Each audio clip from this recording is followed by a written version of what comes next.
برادران ملت اسلامی، السلام علیکم ورحمۃ اللہ وبرکاتہ۔ الحمد للہ الحنان المنان الذي خلق الانسان وعلمه البيان، والصلاة والسلام على رسوله سيد الانس والجان وعلى آله واصحابه ذوي الخير والاحسان، اما بعد، فأعوذ بالله من الشيطان الرجيم، بسم الله الرحمن الرحيم۔ قد جاءكم من الله نور وكتاب مبين، صدق الله مولانا العظيم، وبلغنا رسوله النبي الأمين المتين المختار الكريم، ونحن على ذلك لمن الشاهدين والشاكرين، والحمد لله رب العالمين۔ بارگاہ رسالت معاذ صلی اللہ تعالی علیہ وسلم میں درود پاک کا ہدیہ پیش کریں۔ اللهم صل على سيدنا ومولانا محمد معدن الجود والكرم، وآله واصحابه الكرام وابنه الكريم، وبارك وسلم صلاة دائمة سرمدا ابدا۔ عزیزان گرامی وقار، محافل میلاد پاک کی آج ہماری یہ تیسری نشست ہے۔ اللہ تبارک و تعالی ان محافل کو ہمارے لیے اجر جزیل بنائے اور ہماری نجات کا ذریعہ بنائے۔ عزیزان گرامی وقار، آج کی یہ چوتھی محفل جس میں ہم رسول گرامی وقار صلی اللہ تعالی علیہ وسلم کے حسن و جمال کا تذکرہ کریں، اور جب بات آئے میرے مصطفیٰ کریم صلی اللہ علیہ وسلم کے حسن کی، سارے شعراء اور سارے عشاق کے قلم تھک گئے، خطبہ اور واعظین کی زبانیں سوکھ گئی، لیکن یا رسول اللہ تمہارے ایک وصف کا بھی حق ادا نہ ہو سکا۔ اقبال نے کہا رخ مصطفیٰ ہے وہ آئینہ، رخ مصطفیٰ ہے وہ آئینہ، کہ اب اس طرح کا کوئی دوسرا آئینہ نہ ہماری بزم خیال میں ہے، نہ دکان آئینہ ساز میں ہے۔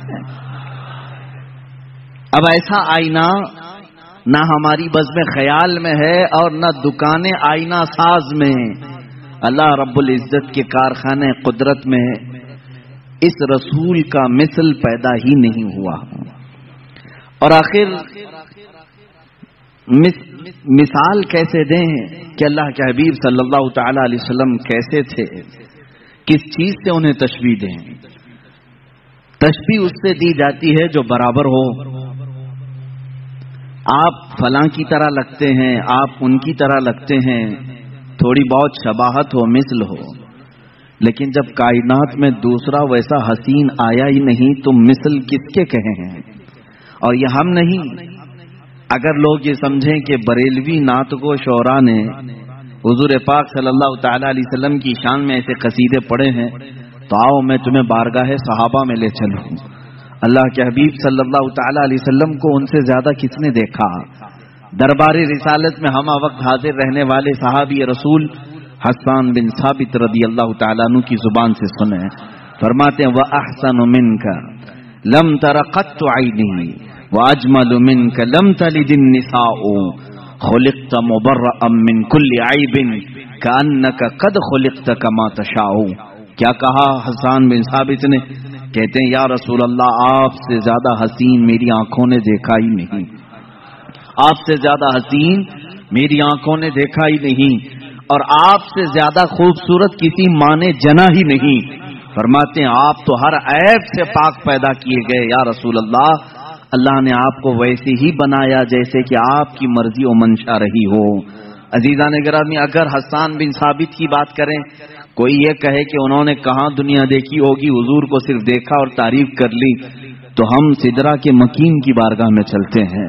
جبرائیل امین جن سے کوئی دنیا کا خطہ شاید رہ گیا ہو، ہر نبی پر انہوں نے وحی اتاری ہے اللہ کی طرف سے، اور ہر کائنات کے زمانے کو دیکھا۔ جبرائیل امین کی زبان کی ترجمانی کرتے ہوئے شاعر نے کہا بارگاہ مصطفیٰ صلی اللہ تعالی علیہ وسلم میں ایک دن وہ حاضر ہوئے اور کہنے لگے آفاق ہا گردیدہ بسیار خوباں دیدام. کہتے ہیں میں نے کائنات کے بہت سارے مملکتوں کو چھان لیا ہے. بسیار خوباں دیدام, بہت سے اچھے اچھوں کو دیکھا ہے.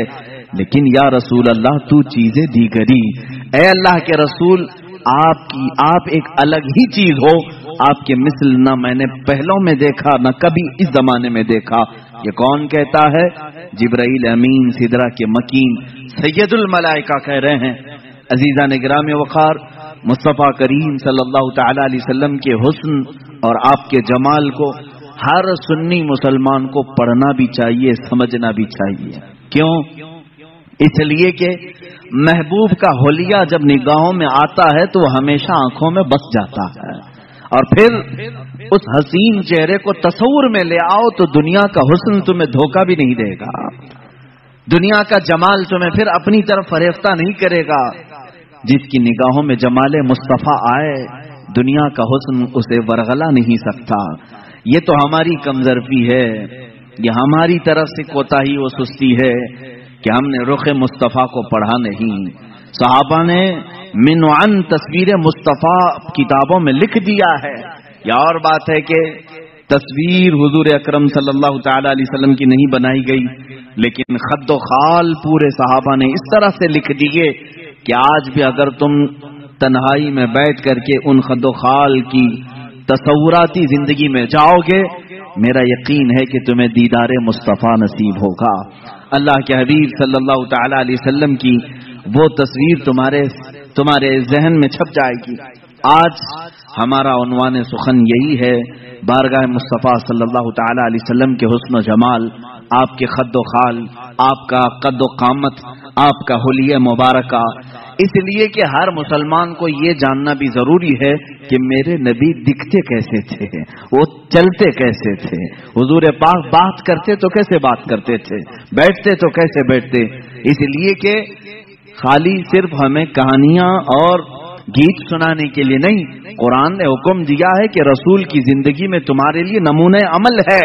ہمارے لیے تو وہ آئیڈیل ہیں, ہمارے لیے وہ آئیڈیل ہے, تو ہمیں ان کی ہر چیز سیکھنا ضروری ہے. رسول کریم صلی اللہ تعالی علیہ وسلم کو اللہ تعالیٰ نے دنیا میں دونوں عظیم نعمتوں سے نوازا. حسن سیرت بھی عطا کیا, حسن صورت بھی عطا کیا.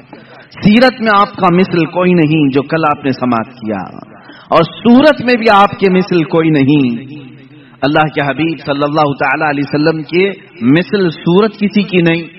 صحابہ اکرام نے الگ الگ انداز میں حضور کی بارگاہ میں ترانے پیش کی ہیں, قصیدے, اور تعریف بھی کی ہے اللہ کے حبیب صلی اللہ تعالی علیہ وسلم کیسے تھے.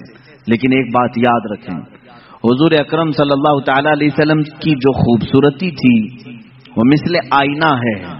ایک بات سمجھ لیں کہ آئینے میں ہر آدمی اپنے ہی چہرے کو دیکھتا ہے, اور جس کا چہرہ بھدا ہو آئینے کا قصور نہیں ہے. ایک روایت سے میں اپنی اس گفتگو کو شروع کرتا ہوں. حضور پاک صلی اللہ تعالی علیہ وسلم صحابہ کے ساتھ بیٹھے تھے. ابو جہل آیا اور کہا محمد تم سے زیادہ بدصورت میں نے کسی کو نہیں دیکھا, معاذ اللہ رب العالمین. حضور پاک صلی اللہ علیہ وسلم نے کہا صدقت, تو سچ کہہ رہا ہے. چلا گیا. تھوڑی دیر کے بعد حضرت ابو بکر صدیق رضی اللہ تعالیٰ عنہ تشریف لائے. کہا یا رسول اللہ صلی اللہ علیہ وسلم آپ سے زیادہ حسین و جمیل میں نے کسی کو نہیں دیکھا. اللہ کے نبی صلی اللہ علیہ وسلم نے فرمایا صدقت یا ابو بکر, اے ابو بکر تو نے سچ کہا. صحابہ جو موجود تھے انہوں نے پوچھا ابو جہل سے بھی آپ نے کہا سچ کہا, صدیق اکبر سے بھی کہا تو سچ کہہ رہا ہے. دونوں سچے کیسے ہو سکتے ہیں؟ ایک نے آپ کی برائی کی, دوسرے نے آپ کی تعریف کی.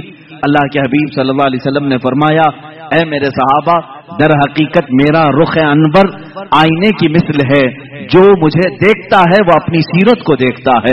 ابو جہل نے اپنی قباحت کو دیکھا, اپنی برائی کی.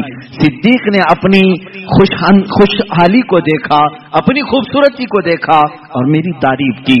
رخ مصطفیٰ ہے وہ آئینہ.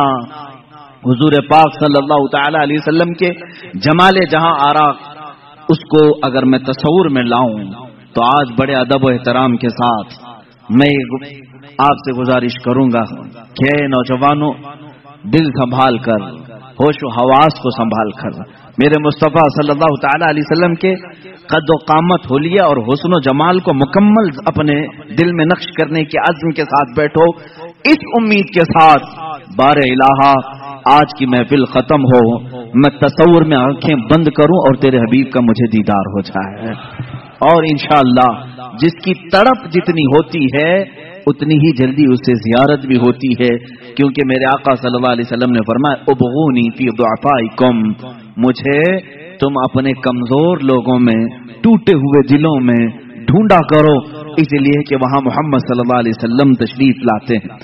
عزیزان گرامی، میرے آقا صلی اللہ تعالی علیہ وسلم کی سیرت طیبہ کے باب میں آپ کا حلیہ مبارکہ بھی بیان کرنا آتا ہے، یہ اسی کی ایک شاخ ہے۔ حضور اکرم صلی اللہ تعالی علیہ وسلم جب جوان ہوئے اور آپ نے اعلان نبوت فرمایا تب تو آپ کی عمر مبارک 40 سال کی تھی، اور جب آپ نے ہجرت فرمائی جب 53 سال کی تھی عمر پاک آپ کی۔ اب 53 سال کی عمر میں صحابہ کرام نے جو حلیہ بیان کیا، پھر جوانی کا حال کیا رہا ہوگا؟ جو صحابہ سیرت کے ان گوشوں میں بیان کی ہیں کہ میرے آقا کا حلیہ ایسا تھا، وہ اتنا حسین ہے کہ جو 25 سال کی جوانی کا حسن رہا ہوگا وہ کس انداز کا رہا ہوگا۔ صحابہ میں حضرت سمرہ بن جندب رضی اللہ تعالیٰ عنہ، حضرت سمرہ بن جندب رضی اللہ تعالیٰ عنہ سے روایت ہے، حضرت برا بن عازب رضی اللہ تعالیٰ عنہ سے روایت ہے۔ کچھ صحابہ اکرام ہیں جنہوں نے حضور صلی اللہ علیہ وسلم کے حسن و جمال کو روایتوں میں نقل کیا، فرماتے ہیں 14ویں کی رات تھی، چاند افق پر طلوع تھا بڑے آب و تاب کے ساتھ، اور اسی رات کو اللہ کے نبی صلی اللہ تعالی علیہ وسلم اپنے حجرہ انور سے باہر تشریف لائے۔ آپ کے جسم اقدس پر سرخ رنگ کا دھاری دار جبہ تھا، لال رنگ کا جس میں دھاریاں تھیں۔ اللہ کے نبی صلی اللہ تعالی علیہ وسلم وہ زیب تن کر کے باہر آئے۔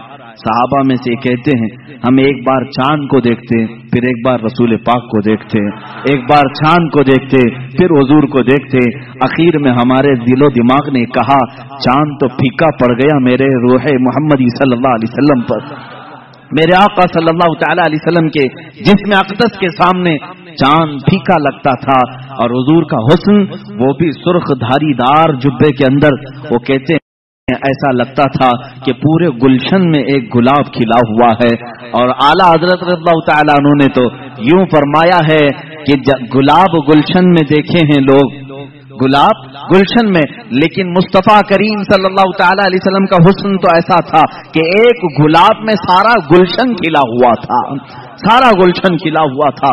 صحابہ اکرام رضوان اللہ تعالی علیہ مجمعین نے، کئی صحابہ نے سورج سے تشبیہ دی، کہا میرے آقا صلی اللہ تعالی علیہ وسلم سورج سے زیادہ خوبصورت دکھتے تھے۔ صحابہ سے کسی نے پوچھا، آپ نے کہا سورج سے زیادہ خوبصورت؟ سورج کو تو کوئی دیکھ ہی نہیں سکتا۔ حضور پاک صلی اللہ تعالی علیہ وسلم کے حسن و جمال کو لوگ دیکھنے کے لیے وارفتہ ہوتے۔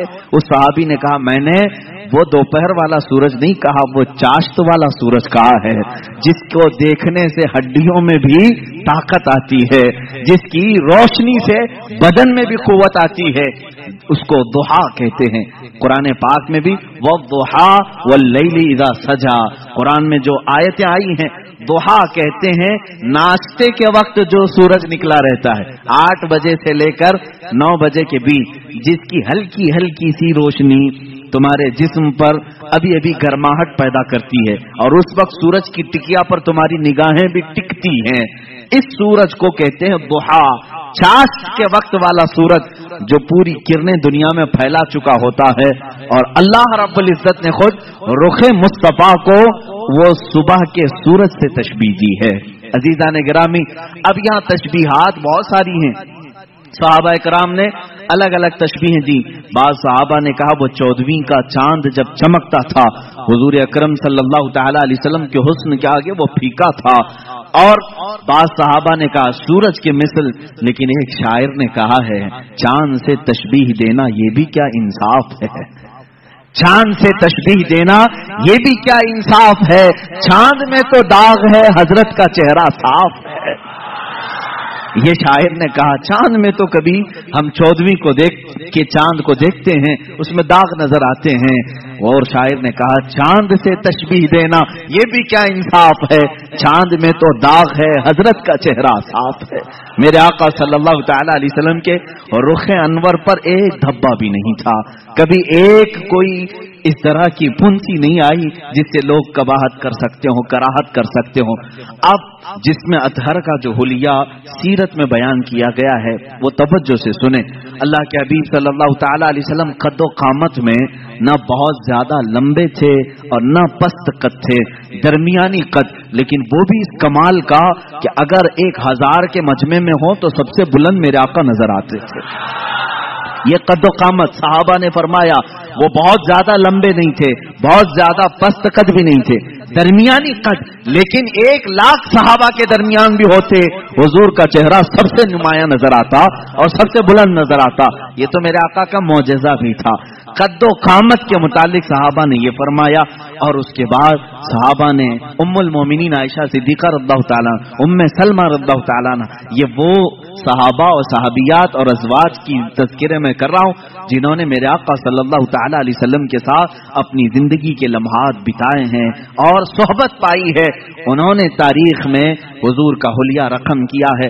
اللہ کے نبی صلی اللہ تعالی علیہ وسلم کی پیشانی مبارکہ ابھری ہوئی تھی، چوڑی تھی، ایسی نہیں کہ بالکل چھوٹی ہو، کشادہ پیشانی تھی، اور حضور اکرم صلی اللہ تعالی علیہ وسلم کی دونوں بھویں جو تھی، ان کو بھویں کہا جاتا ہے، ابرو کہتے ہیں یا بھویں کہتے ہیں، یہ دونوں نہایت گھنے تھے اور بیچ میں آ کر کے مل جاتے تھے، یعنی دونوں بھووں کے درمیان ملاوٹ تھی، اتنا کشادہ نہیں، کھلے ہوئے نہیں، دونوں ابرو مل جایا کرتے تھے۔ یہ خوبصورتی کی اعلیٰ قسم ہوا کرتی ہے، اور حضور پاک صلی اللہ تعالی علیہ وسلم کی پلکیں نہایت گھنی اور لمبی تھی۔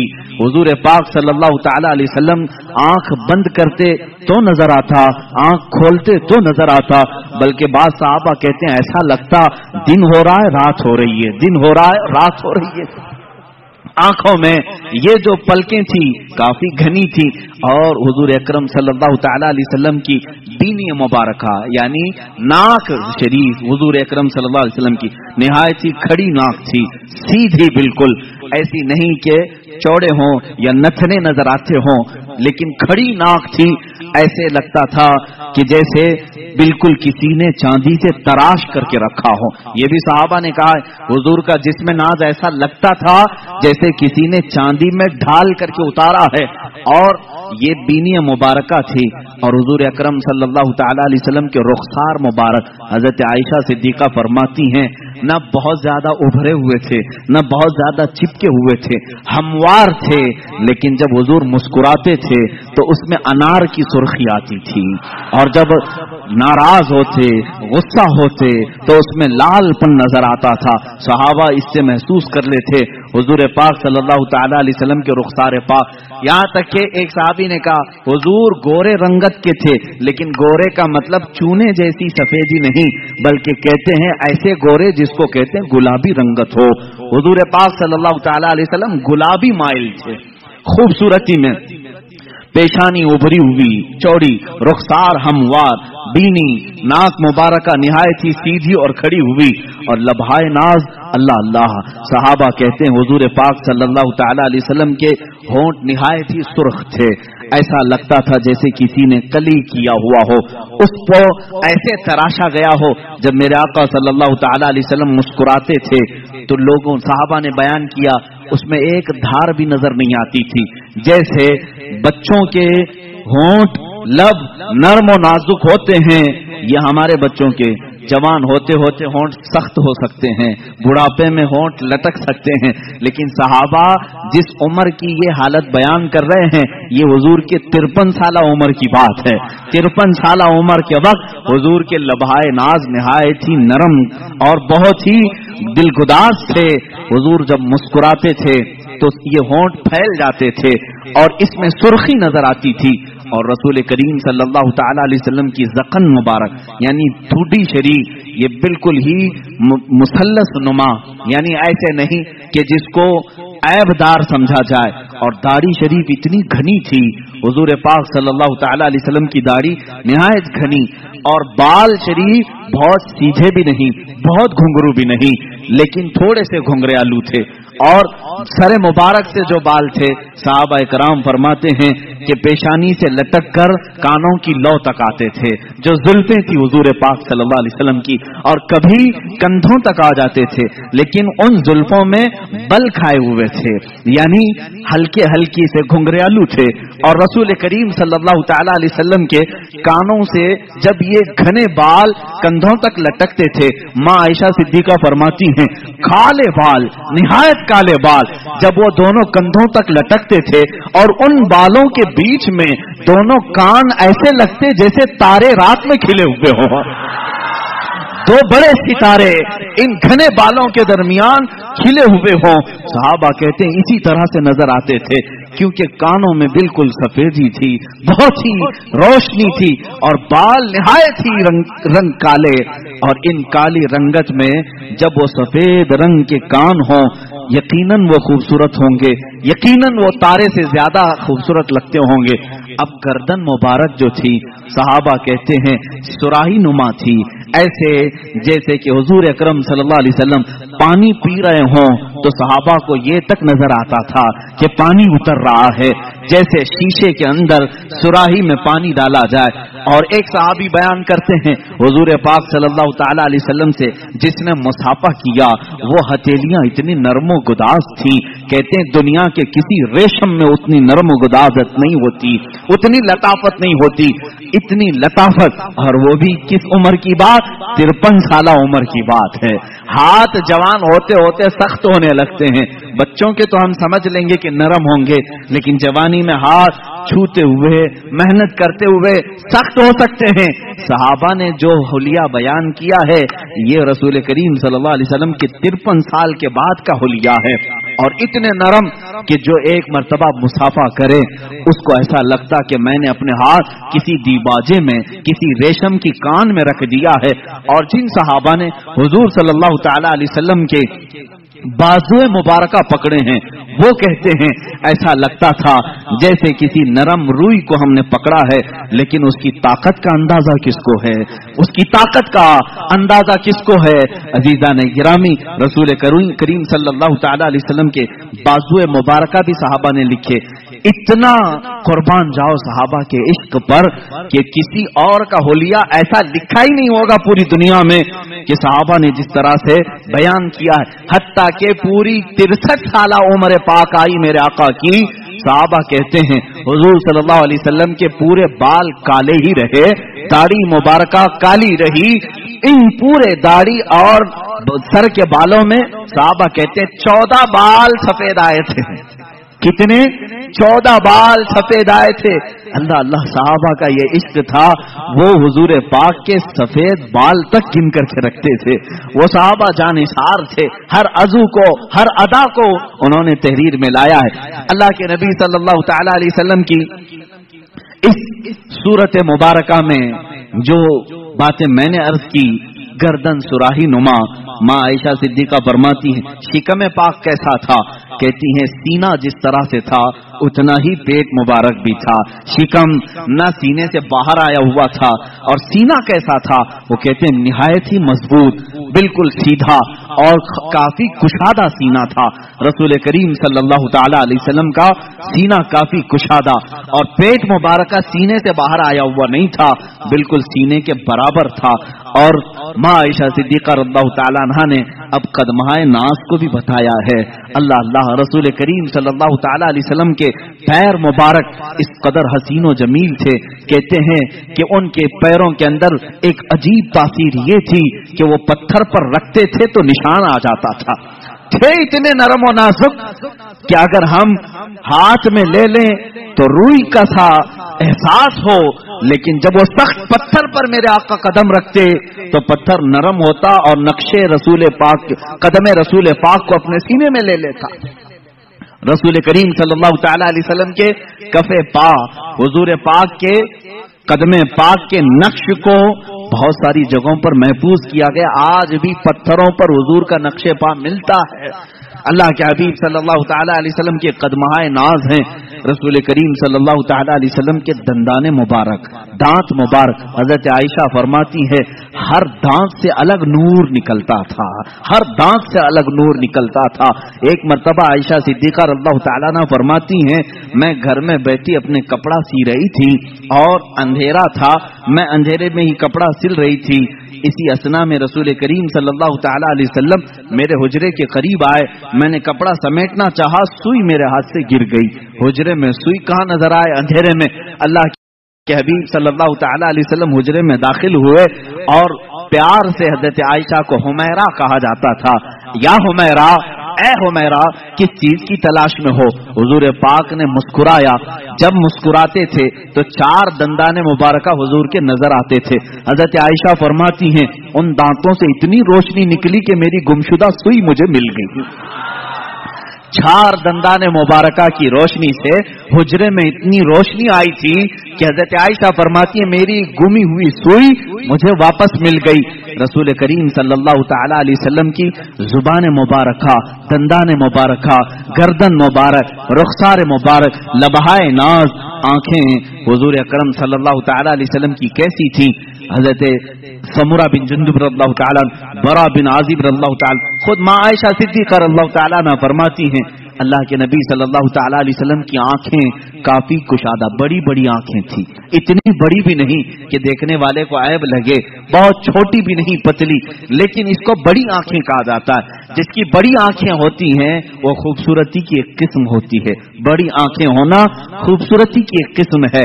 اللہ کے نبی صلی اللہ تعالی علیہ وسلم کی آنکھوں کے اندر کی بھی بات صحابہ فرماتے ہیں یہ جو پتلی تھی نہایت کالی تھی، اور جو باہر کی سفیدی تھی وہ بہت سفید، لیکن اس میں خون کے جو ڈورے تھے وہ صاف نظر آیا کرتے تھے، باریک باریک نسیں صاف نظر آتی تھی۔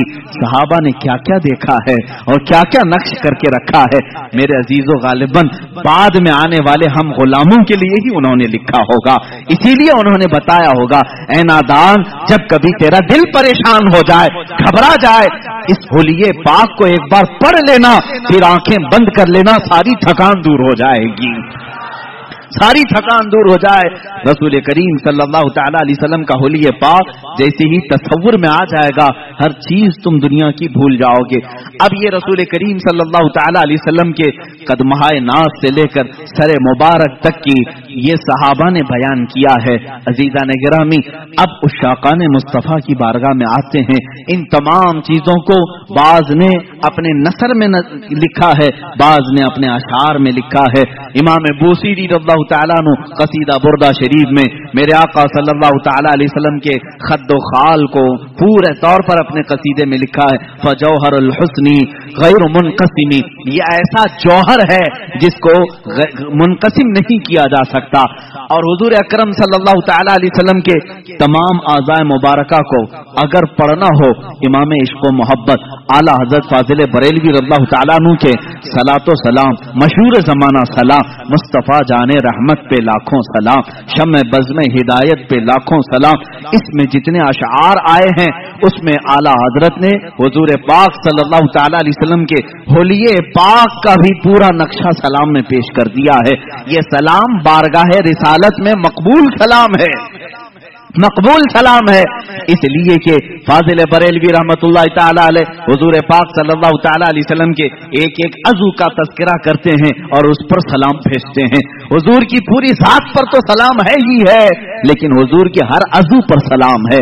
کہتے ہیں جس کے آگے سروراں جھکیں اس جبین سعادت پہ لاکھوں سلام۔ اعلیٰ حضرت فرماتے ہیں جس کے ماتھے شفاعت کا صحرا رہا اس جبین سعادت پہ لاکھوں سلام۔ بھووں کی بات آتی ہے، امام اہل سنت کہتے ہیں جن کے آگے محراب کعبہ جھکی، جس کے سجدے کو محراب کعبہ جھکی، ان بھووں کی لطافت پہ لاکھوں سلام۔ حضور پاک کے لبھائے ناز کا تذکرہ آتا ہے، عشق و محبت کا امام کہتا ہے پتلی پتلی گلے قدس کی پتیاں، ان لبوں کی نزاکت پہ لاکھوں سلام۔ اور منہ مبارک کی بات آتی ہے، امام عشق و محبت پکارتے ہیں وہ دہن جس کی ہر بات وحی خدا، وہ دہن جس کی ہر بات وہی ہے خدا، اس کی قاہر ریاست پہ لاکھوں سلام۔ ارے زبان پاک کو بھی یہ امام ہمارا اس طرح سلام پیش کرتا ہے، کہتے ہیں وہ زبان جس کو سب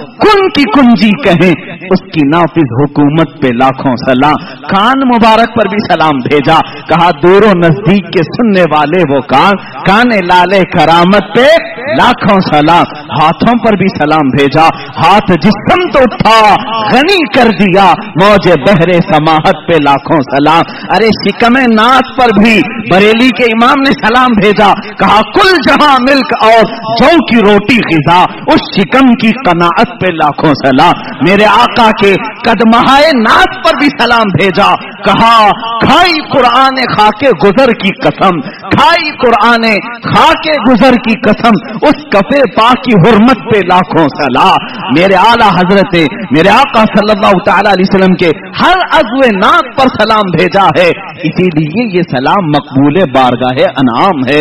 رسول کریم صلی اللہ تعالی علیہ وسلم کے دربار میں یہ قبول کیا ہوا سلام ہے۔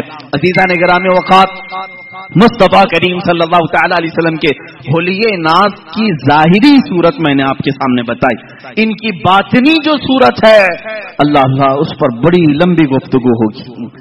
میں نے تو صرف یہ بتایا کہ آنکھیں حضور پاک کی بڑی بڑی تھیں، اس میں کالی کالی پتلیاں اور نہایت ہی سفید قسم کی سفیدی، یہ تو ظاہری آنکھوں کی صورت ہم نے آپ کے سامنے رکھی، بھویں ایک دوسرے سے ملتی ہیں، یہ تو ہم نے ظاہری صورت آپ کے سامنے رکھی، لیکن اس کی جو باطنی معنوی حقیقی جو تاثیرات ہیں وہ اپنی جگہ پر ایک الگ مقام رکھتی ہیں۔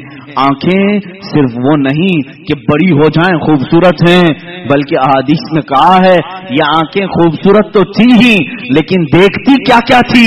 کہتی ہیں احادیث کہتی ہیں، حضور نے فرمایا اے میرے صحابہ نماز پڑھ کر کے فارغ ہوئے، حضور فرماتے ہیں اے میرے صحابہ رکوع اور سجدے میں نہایت خشوع و خضوع میں رہو، دل کو جمائے رکھو۔ صحابہ گھبرا گئے، یہ جماعت سے نماز ہوئی ہے، امام سید الانبیاء، صحابہ مقتدی، نماز کے بعد صحابہ سے کہہ رہے رکوع سجدہ برابر کرنا، کیوں؟ صحابہ نے پوچھا یا رسول اللہ صلی اللہ تعالی علیہ وسلم کیا بات ہے؟ اللہ کے نبی فرماتے ہیں اے میرے صحابہ جس طرح میں اپنے آگے دیکھتا ہوں ویسے میں اپنے پیچھے بھی دیکھتا ہوں، اور پھر فرمایا انی ارا ما لا ترون، میں وہ سب دیکھتا ہوں جو تم نہیں دیکھتے۔ وہ رسول کریم صلی اللہ تعالی علیہ وسلم کے نگاہوں کا ظاہری جمال اپنی جگہ، جس طرف اٹھ گئی دم میں دم آ گیا، اس نگاہ عنایت پہ لاکھوں سلام۔ یہ نگاہیں ہیں جن کی تاثیر بھی یہ ہے، اور حضور اکرم صلی اللہ تعالی علیہ وسلم کے چہرے ناز کی خوبصورتی آپ کے سامنے رکھا، بے مثل حسن ہے، لاجواب اور بے نظیر حسن ہے، لیکن چہرے مبارکہ کی تاثیر ایسی، اللہ اللہ میرے عزیزو، یہ رسول نماز میں ہیں، ظہر کی نماز پڑھا رہے ہیں، اس چہرے کا تذکرہ قرآن میں بھی آیا ہے، یہ چہرہ حضور پاک کا جو بیان کیا نہایت گلابی رنگت کا خوبصورت، ابرو کشادہ، پیشانی کشادہ، میں نے ظاہری صورت رکھی، قرآن اس چہرے کا تذکرہ کیسے کہہ رہا ہے؟ یہ مدینہ طیبہ کا ایک علاقہ ہے، صحابہ کو نماز پڑھا رہے ہیں، ظہر کی نماز ہے، 2 رکعت ہو گئی، اس وقت قبلہ بیت المقدس تھا، اس وقت مسلمانوں کا قبلہ بیت المقدس تھا، مسجد اقصی کی طرف نہ منہ کر کے نماز پڑھ رہے تھے۔ رسول کریم صلی اللہ تعالی علیہ وسلم کے دل میں خیال گزرا کاش ہمارا قبلہ خانہ کعبہ ہوتا تو زیادہ اچھا ہوتا، اس لیے کہ بیت المقدس اس طرف تھا، خانہ کعبہ بالکل پیچھے کی طرف تھا، اپوزٹ سمت میں، اور یہ خیال آیا۔ پھر آگے کی بات قرآن سے سنو، دوسرے پارے کا پہلا صفحہ ہے، مولا تعالیٰ فرماتا ہے قد نرا تقلب وجهك في السماء فلنولينك قبلة ترضاها۔ اے رسول، حضور صلی اللہ تعالی علیہ وسلم نے یہ خیال کیا دل میں، اور اس کے بعد کیا کیا؟ 2 رکعت نماز پڑھا لی صحابہ کو، اور اپنا چہرہ آسمان کی طرف اٹھانے لگے۔ تم اگر آسمان کی طرف منہ اٹھاؤ گے نماز مکروہ ہو جائے گی، تم اگر اپنا چہرہ نماز کی حالت میں آسمان کی طرف اٹھاؤ کہ نماز مکروہ ہے. رسول پاک صلی اللہ علیہ وسلم 2 رکعت کے بعد اپنا چہرہ پاک آسمان کی طرف اٹھانے لگے. 1 بار اٹھایا, 2 بار اٹھایا, 3 بار اٹھایا. آیت نازل ہو گئی, جبرائیل امین آ گئے یہ لے کر کے قد نرا تقلب وجهک فی السماء, اے محبوب ہم نے آپ کا آسمان کی طرف چہرہ اٹھانا ہم دیکھ رہے ہیں. اے رسول ہم آپ کا چہرہ اٹھانا دیکھ رہے ہیں اور ہم آپ کو اس قبلے کی طرف پھیر دیں گے جہاں آپ کی مرضی ہے. فولی وجهک شطر المسجد الحرام. اور اللہ تعالیٰ نے پھر فوراً ایک آیت اور نازل فرمائی. پہلے کیا کہا رب تعالیٰ نے, اے حبیب آپ کے دل میں جس قبلے کا خیال ہے, قبلتن ترضاہا, جس کی طرف آپ کی رضا ہے اسی قبلے کی طرف ہم آپ کو پھیریں گے. پھیریں گے کب پھیریں گے یہ ابھی نہیں آیا, فوراً آیت اتر گئی. ابھی تو یہ ظہر کی نماز میں تھے, جبرائیل امین نے آیت پیش کی فولی وجهک شطر المسجد الحرام. اے رسول آپ کی خواہش ہوئی ہے, دیر کس بات کی, اسی حالت میں آپ پھر جائیں. آج سے قبلہ آپ کا خانہ کعبہ بنا دیا گیا ہے. یہ نہیں کہ یہ نماز ہو جائے ظہر کے بعد اثر سے جو ہے قبلہ ادھر ہوگا, مغرب سے ادھر ہوگا, نہیں. رسول نے خواہش ابھی کی ہے نماز میں, ابھی ہی قبلہ بدل دیا جائے. اسی لیے کہا گیا ہے یہ چہرے ناز کی ظاہری صورت تو میں نے بتایا, باطنی اس کی تاثیر یہ ہے اگر آسمان کی طرف یہ چہرہ اٹھ جائے تو قیامت تک آنے والے مسلمانوں کا قبلہ بدل جائے. قبلہ بدل گیا, اب دوبارہ قبلہ کوئی بدل نہیں سکتا. کس نے بدلا؟ چہرہ مصطفیٰ نے قبلہ بدلا ہے. یہ چہرہ مصطفیٰ آسمان کی طرف اٹھا ہی تھا کہ خانہ کعبہ قبلہ بن گیا. حضور مڑ گئے اور قبلہ کعبہ ہو گیا.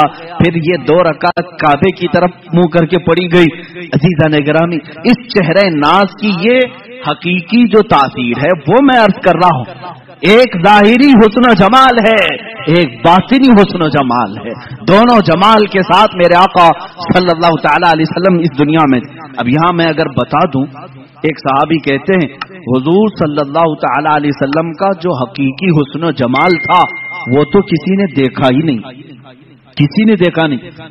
کیونکہ خود میرے آقا صلی اللہ تعالی علیہ وسلم فرماتے ہیں میری حقیقت کو میرے رب کے سوا کوئی نہیں جانتا, کوئی نہیں جانتا. حقیقت محمدیہ کیا ہے یہ کوئی نہیں جانتا. میں مصر میں تھا اور وہاں پر ایک شیخ تھے, نابینا تھے, بڑے پائے کے بزرگ ہیں. 14 سال سے وہ صرف حقیقت محمدیہ پر جمعہ پڑھا رہے ہیں, خطبہ دے رہے ہیں. 14 سال ہو گئے اور اسی پر گفتگو ہے. آج تک ان کی مکمل نہیں ہوئی. ابھی بھی خبر یہ ملی تھی, اب تک وہ گفتگو کر رہے ہیں ہر جمعہ حقیقت محمدیہ. میرے عزیزو, اسی لیے کہا گیا ہے کہ سارے قلم ٹوٹ گئے, زبانیں خشک ہو گئیں, لیکن رسول اللہ صلی اللہ تعالی علیہ وسلم کے اوصاف کا حق کسی نے ادا نہیں کیا. لا یمکن الثناء کما کان حقہ, جیسا ان کا حق ہے ویسی ثنا ہو ہی نہیں سکے گی. میں اب یہاں اس صحابی رسول کی بات عرض کرتا ہوں جنہوں نے یہ فرمایا رسول پاک کا حقیقی حسن و جمال کسی نے دیکھا ہی نہیں. اس لیے کہ اس صحابی نے فرمایا میں نے رسول کریم صلی اللہ تعالی علیہ وسلم سے سنا ہے اگر میرے حسن و جمال کو آشکار کر دیا جائے تو کسی کی آنکھیں دیکھنے کی تاب بھی نہیں لا سکیں گی, دیکھنے کی تاب بھی نہیں لا سکیں گی. اس سے ریلیٹڈ روایت ہمیں یہ ملتی ہے جب معراج مصطفیٰ ہوئی, میرے آقا صلی اللہ تعالی علیہ وسلم آسمانوں پر بلائے گئے. آسمانوں پر آپ کو معراج کا سفر معلوم ہے, وہ نہایت ہی اعلیٰ شان والا سفر ہے. جبرائیل امین آئے ہیں, بڑے ناز و انداز کے ساتھ لے جایا جا رہا ہے. انبیاء کے ساتھ انہیں تعارف کرایا گیا یا امامت کروائی رسول کریم صلی اللہ تعالی علیہ وسلم کی. اس کے بعد آسمانوں کا سفر. ایک روایت یہ ملتی ہے جنت کے جو فرشتے ہیں وہ جنت کی مشعلیں روشن کرنے لگے. جنت کی مشعلیں, ظاہر سی بات ہے دولہا آ رہا ہو تو آپ یا تو پھول لے کر کھڑے ہوں گے, لیکن وہ رات کا منظر تھا, لالٹین جس طرح سے کہیں آپ یا شمع روشن کر کے فرشتے کھڑے تھے, جنت کی مشعلیں روشن کی جا رہی تھی. رب ذوالجلال بہت بہتر جانتا ہے لیکن وہ اپنے حبیب کی شان بیان کرنا چاہتا ہے. فرشتوں سے فرمایا اے ملائکہ یہ مشعلیں کیوں روشن کر رہے ہو؟ فرشتوں نے عرض کیا مولا تیرے حبیب کے استقبال میں, تیرا حبیب